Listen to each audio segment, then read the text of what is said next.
So yun, good day mga boss and welcome back sa ating munting channel, no. So meron lang akong i-flex sa araw na to.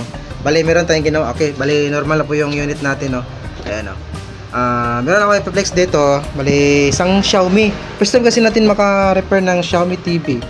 Ayan, ito yung kanyang model, 58 inches. Then yung problema nito nung unang pagbukas nito, kung sasaksak mo is pag power on mo, linya lang nang makikita mo sa may gitnang side ng kanyang panel. Tapos kalaunan, pag nag-start up na siya, lalabas yung mga vertical bar lines hanggang sa mapuno na yung buong screen ng bar lines. So itong share ko sa inyo ngayon, yung klase na Tico na to, mahirap kasi sa i-isolate kung isang bandang side yung may problema ng panel kasi pag nawala yung kabilang side nito, kapag nakahang yung isang side ng ribbon natin na galing sa may panel, it's either left or right yung mawala, is hindi na po siya makapag-display kasi walang supply na lalabas. Bali, kailangan po siya ng feedback sa may panel bago siya mag-fully operated yung kanyang Ticon. So meron siyang feedback from left and right na kinukuha bago siya mag-oscillate. So kung wala yung kabila, hindi po siya oscillate, no. So hindi po lalabas yung kanyang BGS, PGL at sa mga iba pang mga supply. Yung nanatili lang is yung BIN kanyang 3.3 at saka yung 1.8. So ang ginawa natin dito, kasi hindi natin ma-isolate kung wala yung kabila, kung maghang tayo, hinanap ko na lang, pinag-aralan natin yung circuit niya and nakita natin mayroon pa rin siyang mga clock signal. Yan, meron siyang mga clock signal na nakalagay dyan. Ayan, makikita nyo ba? Clock signal yan, clock 1 hanggang clock 8. Dito naman yung kanyang BSS1, STB, CLR, LC1 saka LC2. Then hinanap natin yan kung saan yan banda, kasi kapag mga hindi mo pa pinag-aralan kasi hindi mo pinag-aralan yung unit, akalain mo na dito na side yung kanyang clock signal kasi meron naman siyang pero bilog-bilog dyan kasi kadalasan nasa gilid yan, pangulihan. Pero dito sa unit na to, andito yung kanyang clock sa may kabilang side.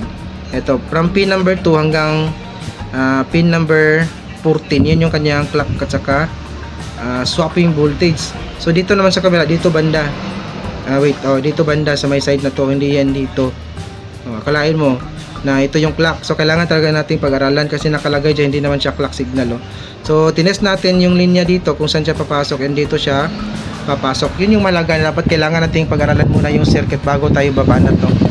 Yun, so nakuha natin dito. Ang problema lang, nung mag-block natin yung 14 pins, meron pang problema sa kanyang screen, pero nagbabago siya ng kulay, nagpipink, kulay pink tapos kulay normal. So ang ginawa natin is ginawa natin 18 pins yung blocking, yan yung tip natin, 18 pins po yung blocking natin.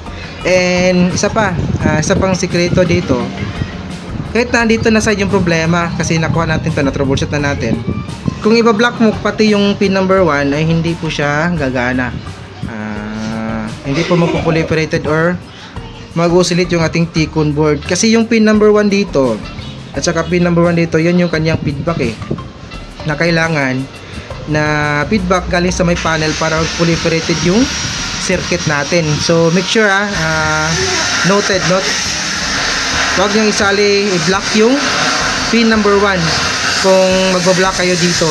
So ang blocking natin is pin number 2 hanggang pin number 19. So yun yung ginawa natin. So ayun, all goods na, back to normal na po yung unit natin, okay na siya. So ito lang yung gusto kong i-flex or bahagi, baka kasi makatulong sa mga kapwa technician natin kung maka-encounter kayo, kasi pag binablock mo yung pati yung pin number 1 is magkakaproblema ka talaga kasi hindi na po lalabas yung mga supply, kasi yan yung feedback nga na kinukuha ng kailangan ng ating Ticon board na galing sa panel para mag-proliferated yung Ticon board natin. Ayun. So ito lang yung gusto ko ibahagi sa araw na to, and maraming salamat pala sa mga nanonood, and may God be with us always, and this is your servers, D Technician. See you in our next video. Bye bye.